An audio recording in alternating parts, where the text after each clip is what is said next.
नमस्कार मित्रांनो, स्वागत आहे आजच्या माझ्या खास ब्लॉगमध्ये. आज आम्ही आलो आहोत डांग जिल्ह्यातल्या शांत आणि सुंदर जागी.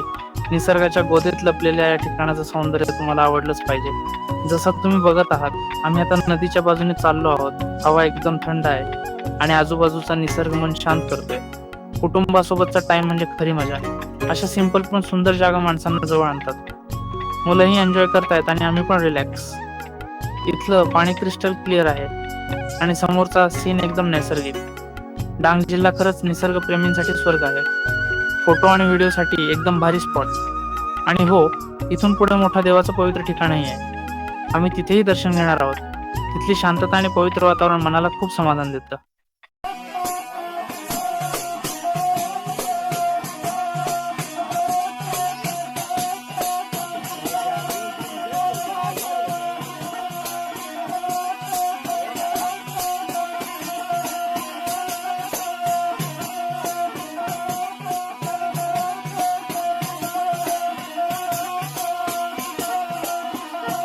आता आम्ही मंदिराच्या पायऱ्या चढतोय. प्रत्येक पायरीसोबत मन आणखी शांत होतंय. इथं येणाऱ्या प्रत्येकाला एक वेगळीच सकारात्मक ऊर्जा जाणवते. मित्रांनो, मंदिराच्या या पायऱ्या फक्त पायऱ्या नाहीत, तर श्रद्धेचा प्रवास आहेत. जसजसं वर चढतोय तसतसं वातावरण अजूनच सुंदर वाटतंय. सगळे मिळून मंदिराकडे वर चाललोय. कधी कधी अशा छोट्या छोट्या यात्रांमध्ये खूप मोठं समाधान मिळतं. कुटुंबासोबतचा हा क्षण खास आहे. प्रत्येक पायरी देवाकडे एक पाऊल जवळ. मन शांत होतंय आणि वातावरण दिव्य वाटतंय.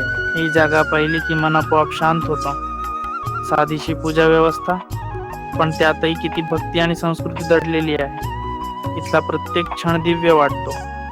इथे भक्त आपली पूजा सामग्री ठेवतात आणि देवाचं दर्शन घेण्यापूर्वी थोडा वेळ इथेच बसून मन शांत करतात. परंपरा, संस्कृती आणि श्रद्धा सगळं इथे जिवंत दिसतं.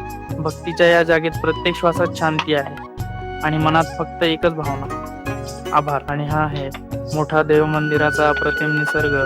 तिथे डोंगर, हिरवाई आणि शांत पाण्याने जागा अजूनच पवित्र वाटते. खाली भक्तांची गर्दी दिसते. श्रद्धा म्हणजे अशीच जिवंत. वरून दिसणारं हे दृश्य एका पवित्र स्थळाची खरी ओळख सांगतं. निसर्गाच्या मधोमध शांत पाण्याच्या काठी मोठा देव मंदिराला आलेले भक्त, हे दृश्य मनात कायम राहतं. आजचा व्लॉग इथे संपला. भेटू लवकरच एका नव्या ठिकाणी, नव्या व्हिडिओ सोबत. जय मोठा देव.